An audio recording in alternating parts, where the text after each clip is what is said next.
Je vais maintenant vous présenter une animation qui permet de visualiser les ondes sonores. Ici, ce qu'on retrouve dans cette animation-ci, d'abord, c'est un haut-parleur qu'on retrouve à gauche, qui va être l'équivalent de la sonde. En fait, c'est exactement semblable. Et ce qu'on retrouve ici, chacun des petits points noirs correspondent à une molécule du milieu. Le milieu, ça peut être l'air, mais ça peut être aussi un tissu mou, ça peut être le sang, ça peut être l'os. Donc, n'importe quel milieu qui contient des molécules, c'est-à-dire tous les milieux à part le vide, vont contenir justement des molécules comme ça, donc peuvent servir pour propager les ultrasons et les ondes sonores en général. Donc là, ici, évidemment, il n'y a rien qui se passe. Nos molécules sont à leur état, on va dire, d'équilibre, c'est-à-dire qu'ils sont relativement, en fait, immobiles, ou du moins, il n'y a pas de mouvement global. Pour pouvoir produire une onde, ben, il faut que la membrane se mette à bouger. Le plus simple, c'est une simple impulsion, c'est-à-dire que je vais l'activer ici avec le bouton.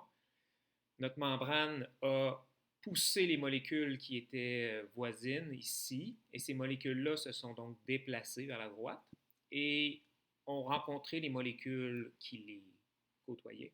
Et ce qui fait que cette impulsion-là se propage graduellement à une certaine vitesse dans le milieu. Et ça, cette vitesse-là, c'est la vitesse de l'onde. C'est la vitesse du son, plus précisément, étant donné que c'est une onde sonore. Quand on parle d'une impulsion, donc c'est juste un simple aller-retour de la membrane, ce qui correspond aussi, si on suit n'importe quel point ici dans l'animation, ça correspond également à un aller-retour. Les molécules reviennent ensuite à leur position d'équilibre.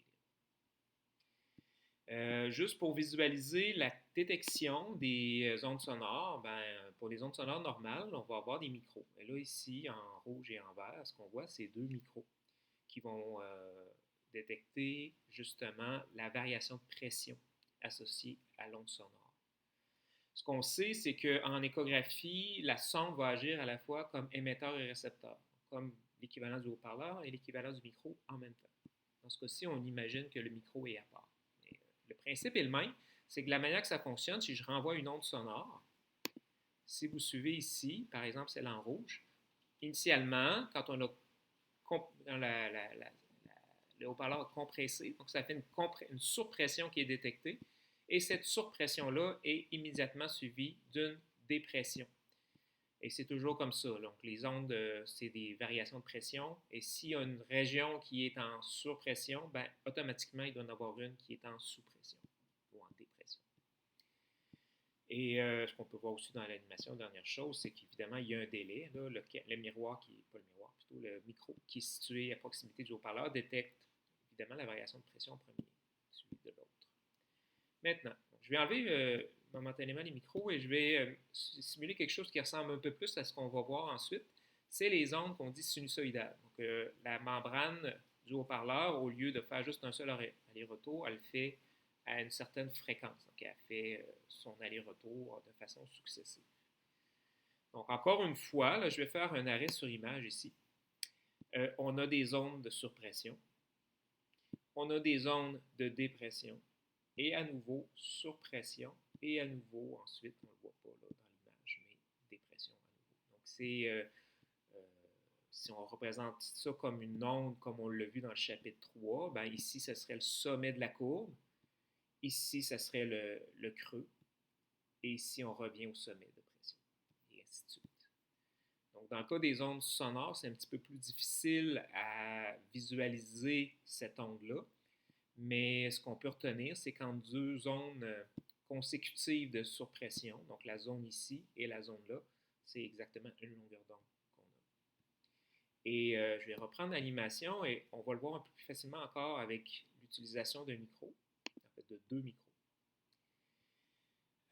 Donc ici, ce qu'on voit, chacun des micros, pour l'instant, tant que l'animation fonctionne, va détecter en réalité à nouveau des surpressions et des dépressions. Et on voit encore une fois qu'ils ne sont pas synchronisés. Mais là, je vais déplacer mon micro en vert vers la droite jusqu'à ce qu'il soit synchronisé avec celui en rouge. Regardez ici, je ne suis pas tout à fait là, mais c'est à peu près synchronisé. Les deux montent à peu près en même temps, les deux descendent à peu près en même temps. Donc les deux captent la même chose, mais en réalité, ils ne sont pas au même endroit. Mais étant donné qu'ils sont situés à exactement une longueur d'onde, donc on va le voir ici, on est dans la zone de surpression ici, et on est dans la zone de surpression suivante ici. Donc, la distance entre les deux haut-parleurs, à nouveau, serait une longueur d'onde. Donc, la longueur d'onde, on la visualise comme ça. C'est la succession de deux ondes de haute pression, mais ça peut être aussi deux ondes de basse pression, comme c'est le cas ici. Basse pression, là ici, entre les deux, on a une région de haute pression, et à nouveau basse pression. Donc, entre les deux micros, encore une fois, on a une longueur d'onde. Si je vais placer le micro vert exactement à mi-chemin entre la position qu'il avait et le micro rouge, ben, en reprenant, ce qu'on va voir, c'est qu'ils sont complètement décalés. Ils sont déphasés, on dit, les deux micros d'un demi-cycle, ce qui fait que quand un des deux monte en surpression, l'autre descend en dépression, et vice-versa. Donc, on a à ce moment-là une demi-longueur d'onde entre nos deux positions. Donc ça, c'est la longueur d'onde. Puis sinon, ben, quand on regarde l'animation, c'est assez facile aussi de mesurer la période. La période, c'est qu'on peut se focaliser sur n'importe quel des points, des points noirs.